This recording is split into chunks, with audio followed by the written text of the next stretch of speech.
Hello, world. Welcome to Rex Arthur TV. This is the Rex Arthur Show where we discuss LGBTQ issues with an LGBTQ approach and an LGBTQ perspective, also with a humanistic approach in an LGBTQ plus planet.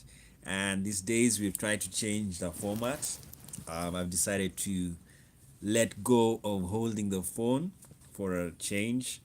Um, Sometimes you can be holding the phone and it gets shaky, so maybe because of tiredness holding the phone for too long. And so this time I haven't bought the stick to help me do that, or a stand. I think we'll go and buy that. Alternatively, that could be a lesson for phone camera developers. I'm sure they've made a stand. Like, remember the old cameras of old? They used to have they have the stand. They still do have the stand. So maybe that's what I'll have. But so please understand me for today. I'm improvising just for a change. So today, this is Rex Arthur News with views from Rex Arthur from around the world, and a lot has been happening. And we want to begin with the big news, I think, for me, in today. And of course, sometimes we don't do news all the time because we're not on Rex Arthur all the time. We have other things to do. So today is when we're a bit free. And today, Qatar is going to leave OPEC, and we've called it Qaxit, just like Brexit happened, where Britain left, is leaving the EU. Qatar is leaving OPEC. And guess what? The same reason Britain is leaving the EU, nationalism. They want to focus on selling oil and liquid fuel on their own without control with OPEC. So that they can boost the national economy. So guess what? It seems regionalism doesn't really augur well for some countries. Either Qatar sat down and did calculations and realized that in the OPEC countries, it is the one that's doing best. So when it's doing very well, to run away from the burden of doing very well, or to make or capitalize on doing very well, they decided to leave OPEC. So you must understand, sometimes people in divorce, especially divorce, um, partners who are well off really think of divorce.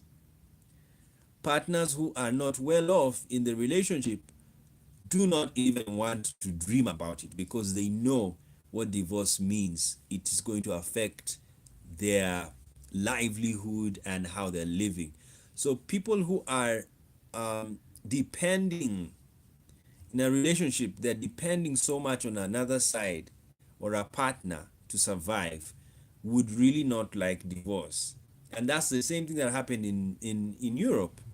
Britain is not a poor country. It was doing very well.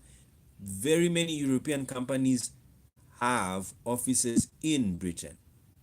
So basically, Britain can even go it alone. They don't need EU. That's why it was so easy for them to even vote to come out of EU. But and they what they noticed, you have to understand the history behind Brexit. Now, what was the history behind Brexit? As Brexit was continuing, immigration was increasing. The time the Syrians were leaving Syria, they were all running to Europe, and they were going to the best countries in Europe, which included Britain.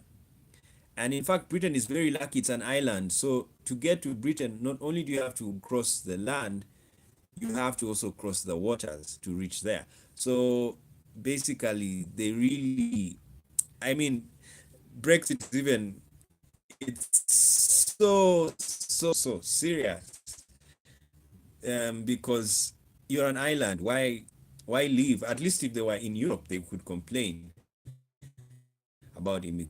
To one of the reasons why they they were not happy with the flow of Britain. It was very high. If Britain was a poor country, have you had Syrians running to Lithuania, these Eastern European countries? It's not even news. They are running to the good countries, and it's obvious. Good countries have good security. They sound. Yes, people know where to survive. It's like an animal. Animals would understand. America should understand the reason why Mexico is not because they want to make America angry or they want to come and commit crime. No. Immigrants in a negative light, you should view them in a positive light. And positivity, you see them in a bad light. We'll talk about it in the philosophical and theological channel. There is something about religion. Like if you're very much in Abraham, especially a religion that makes people, you think all are sinners. That means every person. And so that perspective, you need punished things. That there are some people who have such religions that view people as evil. There are some religions that, and okay, like humanism. Why I like humanism, it doesn't humanize evil or of taking the judicial systems. They have humane, believable. They're even kind. They come, handcuff you very well, take you to or the courtroom, and then you're charged. Neat, that fits the crime. It's not too harsh and not too light enough, and you go to a prison that is not real to societies, humanistic societies, whereby even if somebody is don't miss, yes, because you understand human behavior. Human behavior is not necessarily sin, it's just human behavior. Animals also make mistakes. Like I said in the other video, animals steal. They just see food and they go for it. They don't look at who dropped this food here. No. They will are busy.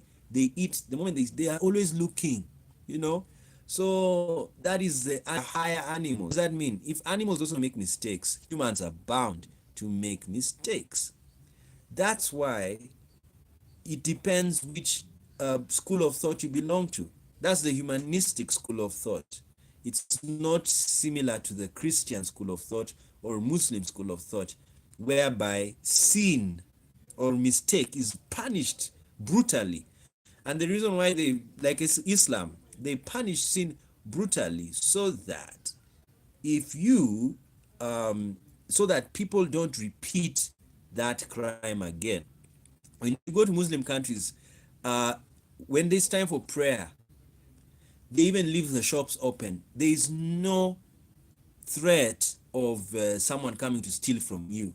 Reason being, they have a system that if you steal, we will cut your hand. When you're caught stealing, we'll cut it. So people are so scared to lose their hand. And because of that, they have a culture of no theft in Islam, especially in Islamic countries. So for them, they feel that brutal treatment of a human being has helped them stop theft. But for chopping someone's hand at all, I would, what I advocate for is, number one, make sure life is good for everybody. Because when life is good for everyone in Western, very advanced Western countries, not all Western countries are advanced. When you go to Scandinavian countries, yeah, life is good. Why would you steal a phone? But in case you can steal, because remember, the problem, the reason why Islam has put that punishment is not because life isn't good for people. It's because there is an understanding that humans have that behavior. They have that habit of picking things. even in psychology and psychiatry, there are people who are kleptomaniacs. They just like stealing. It's their habit. They see anything, they just pick up. And as I've told you, animals have that behavior. A bird, never stop a bird and tell it that food is not yours. It can't understand.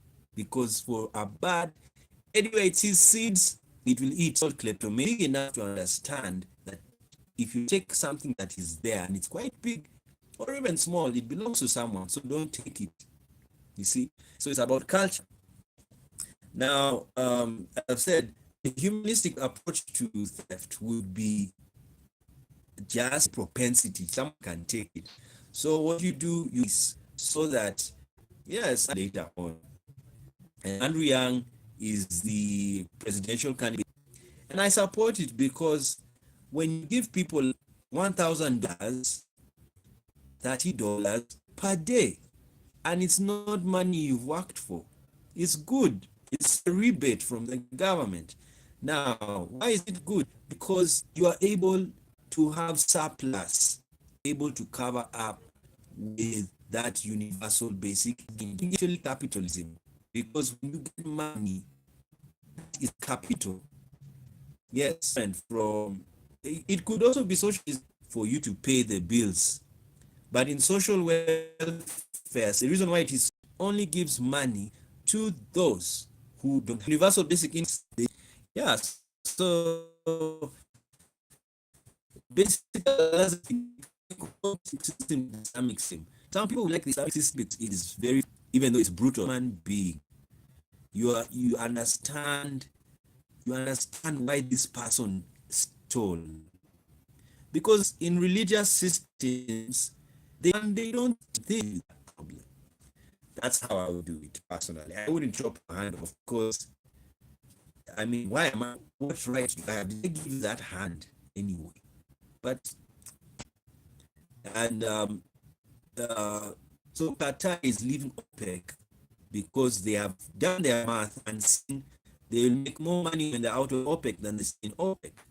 Now, what's OPEC's problem?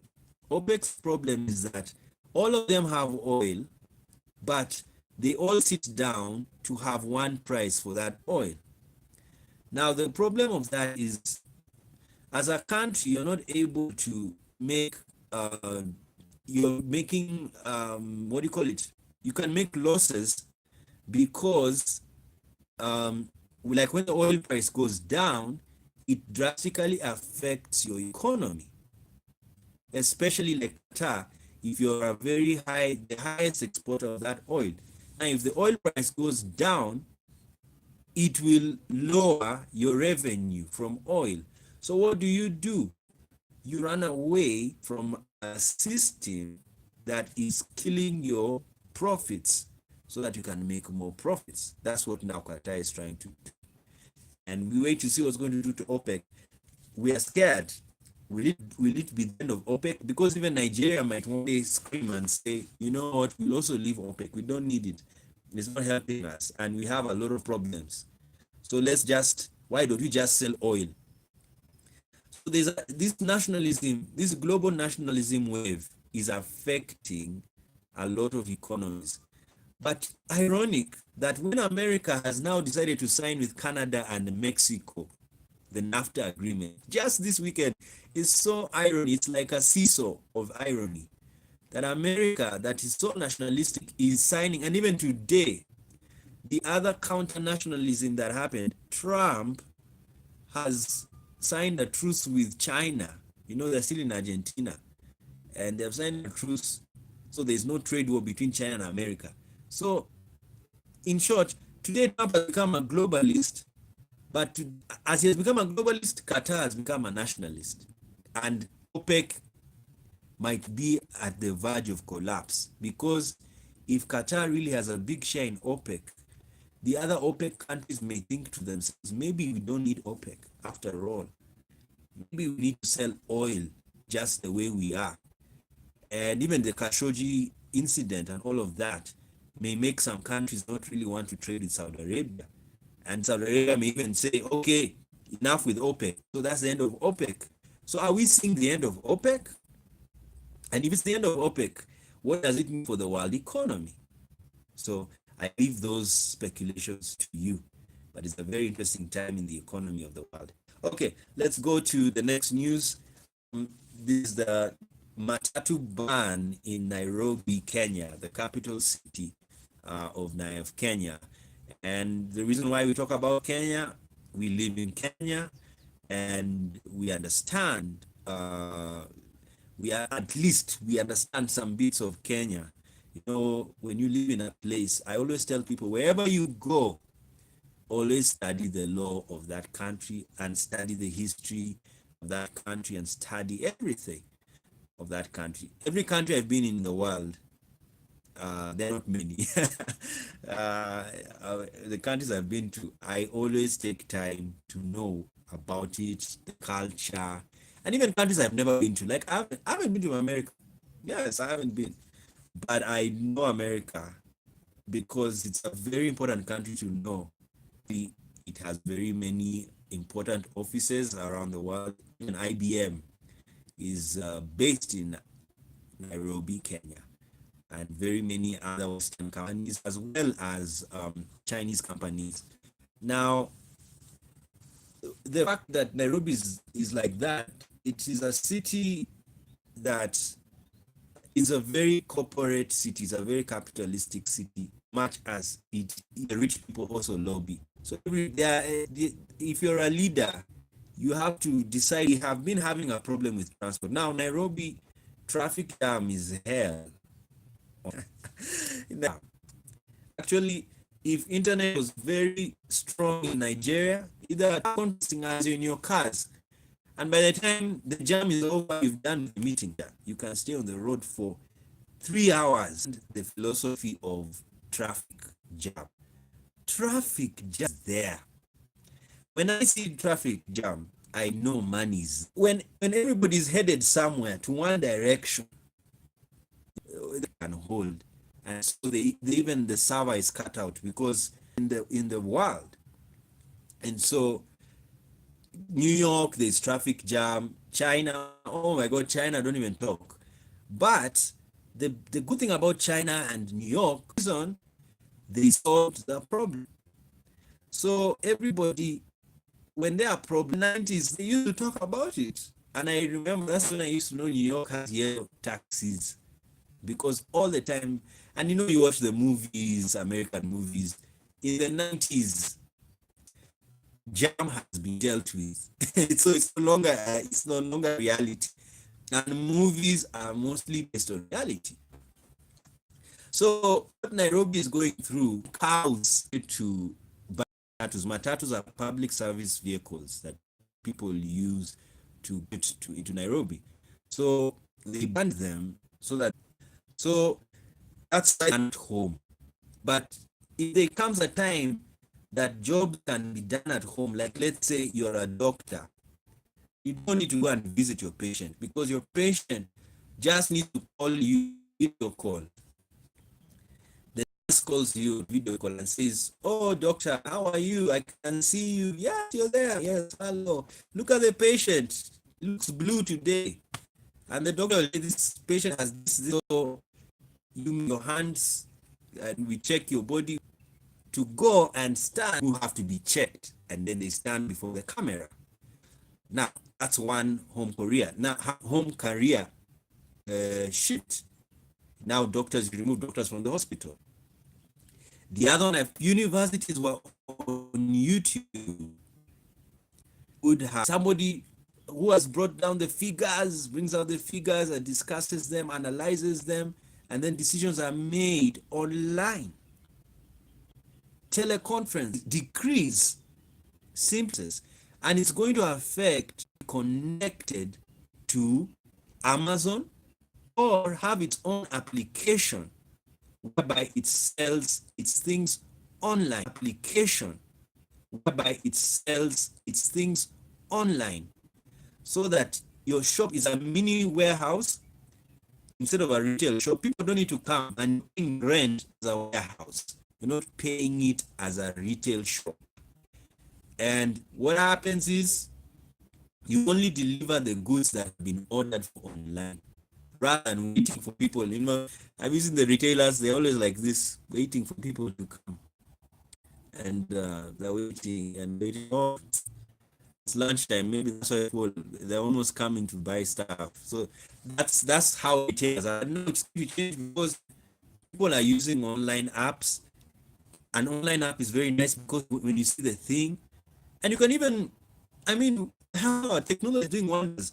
You can even have real-time advertising, you know, whereby the camera is zooming on the things in the shop, because pictures sometimes are lies. You know, you can post a picture of something, a nice shirt or a phone, a laptop, but in actual sense, that laptop is spoiled. Or it's cracked, or the shirt has one button missing. So, you know, and you, the online purchaser, you don't want to walk to the street because there's traffic jam, there's theft, there's what. So you just order for the things, and then they come, and then the things don't look like the way you want them to look like. So you go back to the shop. So anyway, if you do real-time pricing of the things, you know, this is what's in the shop, come and see, sale, or you can order the sale online. People will do that. And that's what's happening in the, I tell you, I don't even have time to tell you what technology is doing to the world. It has changed the world completely and forever. And that's what we need to understand. So now a city like Nairobi is going through those changes, and change is a bad thing. Okay, not bad, it's good, but people, as humans, we don't like change. And as I told you, we are higher animals. We can try and understand change. Let me tell you, a lion doesn't understand change. Which lion have you seen has changed its diet from eating flesh to eating grass? There is none. Absolutely no lion in the world has changed its diet. Show me and I will laugh. It's not there, and will never be there, because they have a capacity. Their capacity, their genetic makeup is so programmed to eat flesh. They don't even have time to think. They don't have time to think of eating grass. Have you seen a lion when there's drought in the land? It will die. It will die there. It can't even walk. And grass is next to it. Look at humans. If there's no meat, you'll go and eat vegetables. You see how at least it's fun to be an omnivorous animal, because you can eat anything. If there's no vegetables, I'll eat meat. There is no meat. If there's no grass and a herbivore, it dies. A fish dies when it comes out of water, because it's not trained to live outside of water. You see? So it's a very weird thing. And so the animals, but once we can adjust to change, because humans, and especially on things that are artificial, like traffic jam is very artificial. That's what Nairobi is going through. It's becoming a smart city. And of course, the problems I have in Nairobi, it was not planned to be a very big city. It's like London. London is a very old city. So the roads in London are still narrow, you know, and London has done very, very well. You know, but most of the people live outside the city, completely outside the city, and they commute into the city using public means. They don't even have cars. You know, even Nairobians should be very happy. They live the life they trains. Just wait when you hear train strike. Are actually taxis and very rich people is money. So everybody buys a car. I'm trying to read the mind of the planner, and then the plan way of doing that was to Londonization of Nairobi. When they're done with work, they go to the subways, and the substation, and then they take the train home and reach home. So the building, residential areas are central business district. Now, for most cities in Africa, planning was poor, so it was haphazard. When you go to Kampala, it's even worse because Kampala, you can actually walk from your house to the office. Why? Because the the CBD is not so big. You see, that's the problem. So when it is small, it means people will live next to the CBD. And as I told you, in London, it's not the case. In fact, in London, it's even worse. The offices are all in one space. There is no housing, very few houses. And you find people living in apartments in the city, they pay large sums of money and they only live in apartments. They don't have houses. So what I'm seeing going to happen in Nairobi is, of course, people are not understanding. Let's finish with the planner, then we go to the user. Now, the planner, at first, the planner, that's the county government, they had a nice idea which I liked when I first had it. And they had skyscraper parking. I support skyscraper parking because in skyscraper parking, you can build skyscrapers whereby all of these matatus can be parking on one floor to the other.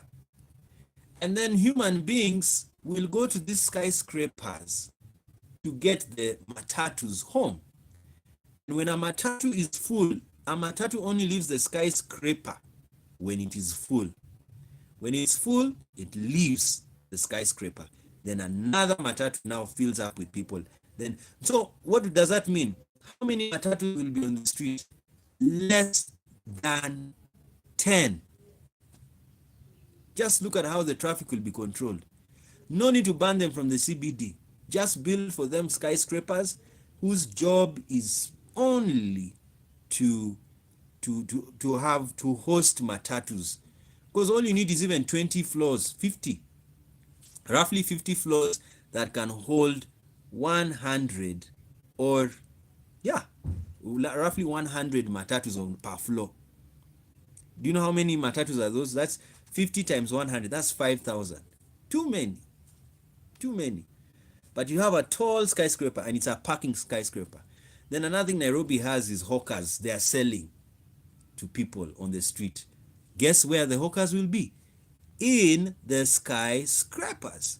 So they will be there to get their people who are the commuters. They sell, the wares are put next to where the matatus are parked in the skyscraper. You can choose what to buy, clothes and socks and all the hawking they do. And you know that skyscraper, what it will do?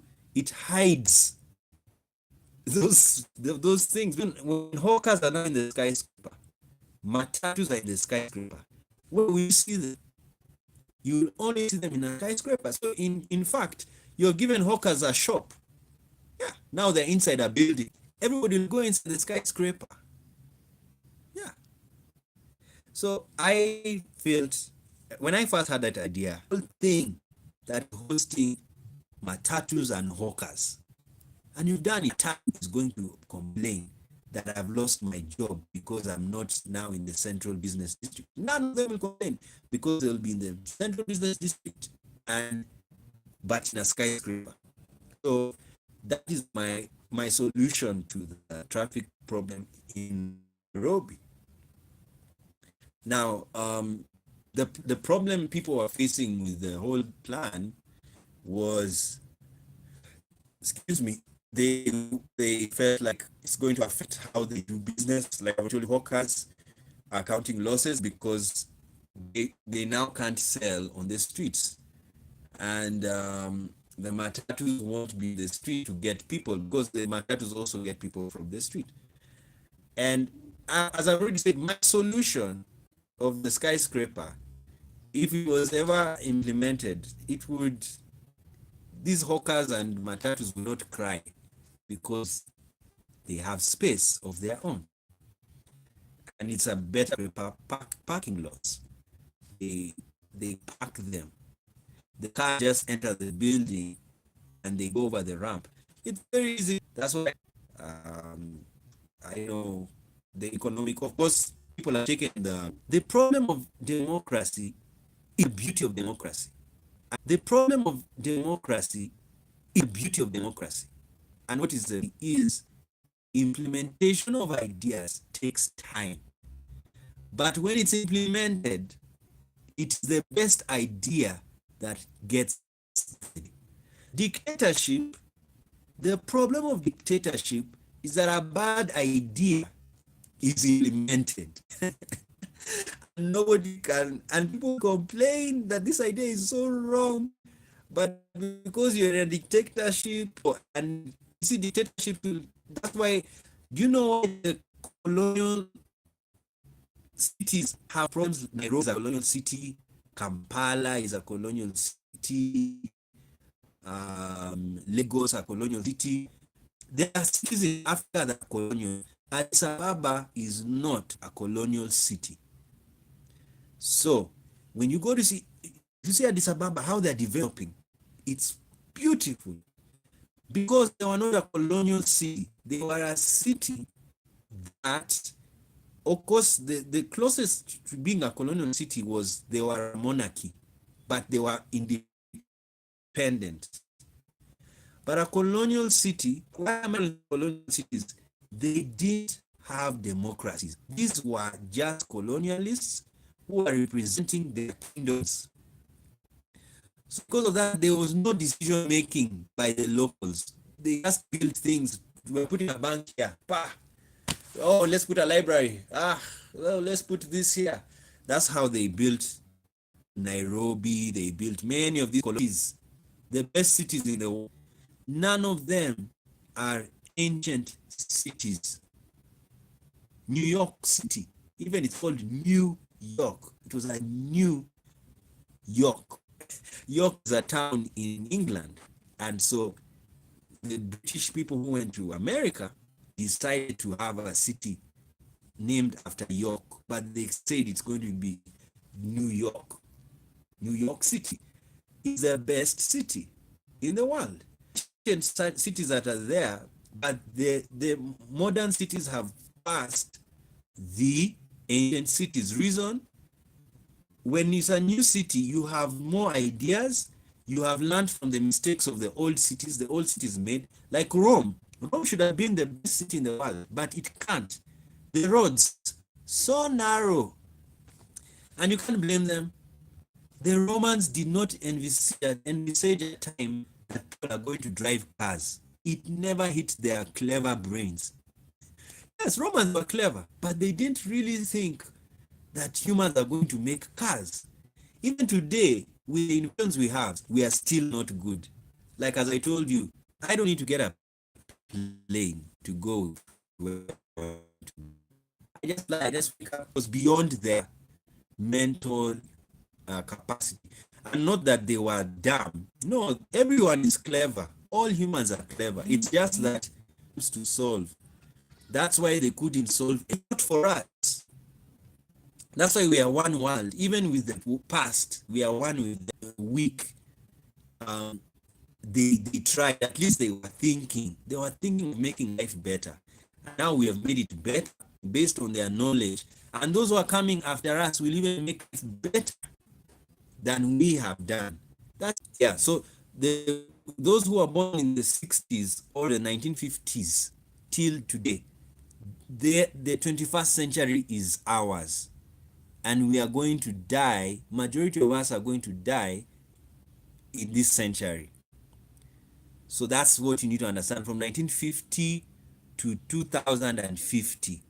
Now those born in 2050 are the ones born for the next century, the 22nd century, that begins in 2100. Now, so they haven't been from 1950 till now.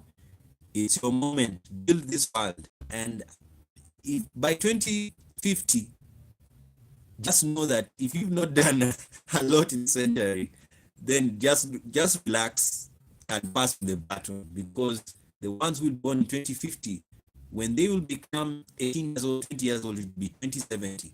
So they will be now preparing for the 22nd century. Yes, so let's build the world. Okay, that's enough of Nairobi. We can talk about Nairobi forever. Um, yeah, it's a beautiful city.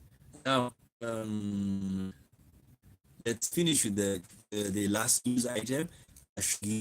Khashoggi. I don't know if it's Khashoggi. And this is WhatsApp. They have shown what is on WhatsApp. And first of all, Khashoggi's murder is a very sad international relations between America, Turkey, Saudi Arabia, and all of these countries. So that it is. That's why people who may be wondering why are we always listening to this guy's story. It's because of that. It was, even if it had happened in Saudi Arabia, believe you me, people would have just covered it up. It's even weird that they did outside Saudi Arabia. That is if Saudis wanted to kill him. You know, we don't want to allege anything. We don't want to accuse anyone. It's in court, and or it's rather it's being they're investigating. So we don't want to go deep. What I just wanted to, the angle I was trying to pick out from the whole thing was the technological aspect. The fact that these days in criminal investigations, all you need is the phone of either the victim or a suspect, because the phone is that's why it's called an android, a human. You know, it's like a human being. You talk to it, you know, you tell it your secrets. It's eavesdropping. You know, the phone eavesdrops on you. It's a person. Never forget your phone is your best friend. If you use it for everything you're doing, that means you are married to your. In fact, these days, I always tell people, philosophically speaking, we are married to our smartphones because they show us what we want, they tell us what we want, they give us what we want, we even get money from it. You know, it's, I mean, people are not even, they have the phone about the government. And I said, wow, this is a very interesting thing that shows us that Khashoggi, that shows us that now technology has changed everything, in the sense that it tracks you. Technology knows everything you've done in a day. Like now, you can even know somebody's psychological state. You can even know somebody's political views. This is why Cambridge Analytica made money in a very short time.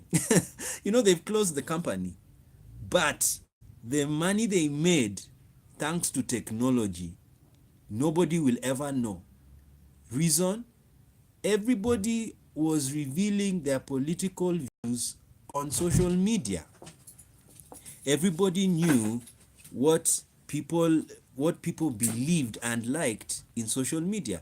And this is what Cambridge Analytica capitalized on and made money in the short time possible. In 2016, as you heard, what Trump had to pay them money for the work they were doing in collecting data, political data on the Facebook users. So that's the power of technology that has on the Facebook users. So that's the power of technology that has changed everything. And even now in the Khashoggi murders case, it has also made people, I mean, like now investigators are able to know why Khashoggi was killed, or who were his enemies and who were his friends. That's what it has done. So I just sat down and thought to myself that, you know, wow, WhatsApp, just WhatsApp alone has made investigators know and given clues to the investigators to solve the cases. So technology has really, it has reduced on crime, and it is even going to help people solve very many crimes in a more clearer way. Reason being, everything people are doing, most of the work people are doing is online, and if you want to reduce crime in a country right now, you would rather technologize the country or the system so that everyone's tracks are are known. And this is why many people are not happy with technologization of society. You know, people feel we are going to live in a big brother state, and it's true. George Orwell was a prophet. Actually, I, as I end the video, I liked George Orwell and Huxley. These guys had eyes to see what was going to happen in the world. And George Orwell, when he wrote in 1984, he wrote about how the state was a totalitarian state, and they would survey everybody. It's a dystopia people thought wasn't going to happen, but it has happened because of technology. And why? Because if you want to reduce crime, like the Khashoggi murder, have you watched it, followed it very well? There's CCTV footage. There is, now I've told you, WhatsApp evidence. There is his articles he used to write. And then very soon they might even release phone tapping, their phone recordings that Trump even said. I mean, it's just like, goodness, the world is gone, because everything you're doing is being recorded. Everything. Your WhatsApp, your Facebook, all, they have the data. And that's why I told you, much as your phone is your friend, it's also your enemy. It's an ambivalent relationship. He's your friend, but it's also snooping on you. It's eavesdropping because it knows everything about you. In fact, if you are an investigator, the best person to interview is the phone. And when you arrest a suspect, please arrest his phone also. So that you go through the phone and you find out who are his friends, what has he been doing. That way you'll have solved the issue. Because, in the past, when you used to arrest people, you just arrest the body. You don't even care whether he has a phone. But these days, if the person has done something wrong, you come with his phone or you come with his device, because the device will tell you who that person is. As I've already told you, America these days, now when you travel to America, they want your Facebook account so that they know who you are and what you say. And if you say disparaging things about America, 80% you may not get the visa. And if you get it, you'll be surveyed, they will follow you. So George Orwell is right. It has happened. Big Brother is really watching you, and he's very big. He's very big. And he's watching all of us. So what's going to be the end of it all? Are we going to end in dystopia, or it's going to become a utopia? I think it's going to become a utopia. As I've told you, humans, we don't like change. But when things change,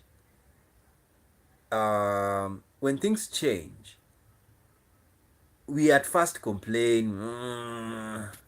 Then when we get used to it, we cool down. I think there's a psychological flowchart of what happens to humans when they change. Just like what happens to humans when we grieve the loss of a loved one. There are stages we go through.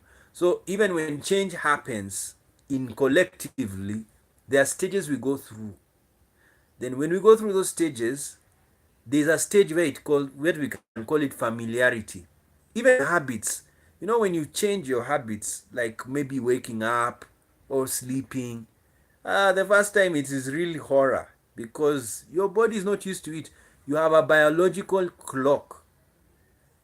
Remember, as I said in my other videos, we are walking clocks. Yes, this is a clock. It's telling you what time it is in my life. So all of us are biological clocks. And being biological clocks, we are affected by any change in our life. Yes, any change. So even when traffic is being changed, when laws are changed, it affects your biological clock. Do you know why LGBT people, we fight for our rights? It's because someone is affecting our biological clocks in a terrible way. They are telling you don't do what your biological clock wants you to do. Yes. And that's why LGBT rights and the movement exists. Is because LGBTQ people had, they said it's enough is enough. You know, we love each other the way we are. We are same gender loving people, or we have diverse sexual identities, and we want our space, and we want people to recognize and to keep us, and to tolerate us if they can't accept us. That's why we clamor. That's why we go for and fight for our rights in court, and nobody else is going to fight for you. As I always say, the zebra will never fight for the rights of the ant. It doesn't know how to be an ant. An ant only fights for its rights. Even when they go and collect food, do you see the ant looking for food for the zebra? No, it only knows its condition. You see, even humans, we are so kind. We are better than animals by far, because at least we can think about somebody else. We can pause and think. An ant has no time to think of zebras, monkeys, orangutans. They have no time to think about those. They think about themselves. They work for themselves. They put the food. Winter is coming. That's all I know. And they save. So, what am I trying to say? When you are you're in LGBT movement, fight for your rights, because it is only you who knows what happens in your body. You are your own biological clock.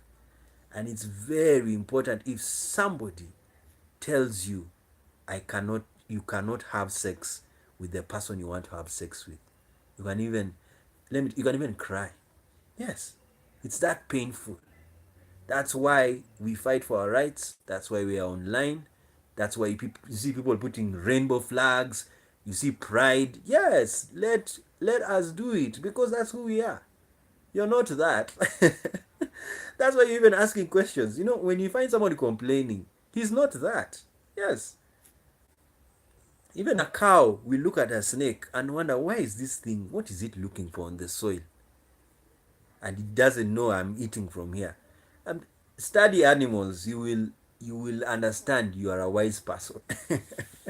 If you doubt your wisdom, look at animals. They're even worse than us, and they don't give a damn. An animal doesn't give a damn. A cow just is a cow. Doesn't care, doesn't want to even know what a lion goes through, and why a lion wants to eat it. It doesn't need to know. All it wants, let me eat my grass. So that's what technology has done to us, and that's the issue. Okay, guys, thank you so much for joining us on the news segment, and we will see you when we do other videos. Goodbye.